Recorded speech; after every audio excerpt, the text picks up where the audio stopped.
Ils sont venus de toute la France exprimer leur colère 2 semaines après le meurtre de leur collègue, le brigadier Éric Masson. C'est difficile et le problème c'est que ça se généralise sur l'ensemble du territoire. Avant c'était localisé sur les banlieues des grandes villes et aujourd'hui même nous au fin fond de la France, au fin fond de la Bretagne, on souffre aussi de ce genre de violence contre les collègues. Aujourd'hui on se demande si on va rentrer en un seul morceau à la maison quand on dit au revoir à sa famille. Malgré une pluie battante, cet après-midi devant l'Assemblée nationale, des milliers de policiers ont répondu à l'appel des syndicats de la profession. On n'est plus en sécurité quand on intervient chaque jour dans les domiciles des personnes et on n'a aucune reconnaissance au niveau de l'État malheureusement. Le fait de se faire caillasser, de se faire insulter est devenu maintenant la base. C'est la base, c'est notre quotidien tous les jours malheureusement. Vous pouvez commencer à 1 500 €, difficilement tous les 2-3 ans augmenter très doucement pour finir peut-être à 2 400. Et 2 400 à la fin. Hein. Tout ça pour se faire tuer, pour se faire caillasser, pour avoir des infirmités, perdre son bras, perdre sa jambe, recevoir du carburant et nous faire brûler et être bafoué par l'État. La police française, elle est en train de crever. Un cri de colère et un coupable désigné. Il faut être clair, alors soyons clairs. Le problème de la police, c'est la justice. La justice doit rendre des comptes. Une justice accusée de laxisme envers les délinquants.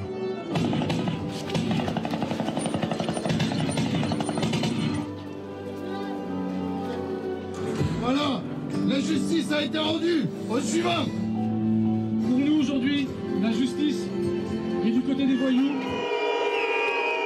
Donc il y a un sentiment d'impunité qui grandit dans la tête des délinquants, des primo-délinquants, des mineurs isolés. Et en fait, on a une explosion de violence, une explosion de faits. Et en fait, on n'arrive plus à tout contenir.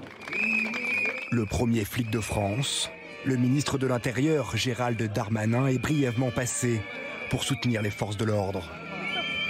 C'est difficile, vous avez raison. Et tous les matins quand je me lève, tous les soirs quand je me couche, je pense à vous. J'ai été élu d'une ville populaire où on sait que c'est grâce aux policiers que ça tient. N'ayez aucun doute sur le soutien que je vous porte.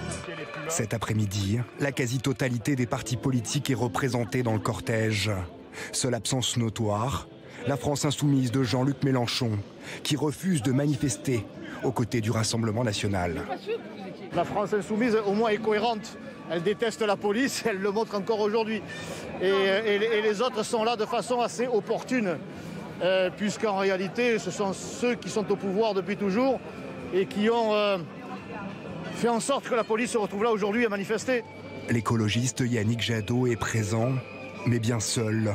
Sa venue a été vivement critiquée par plusieurs membres de son parti.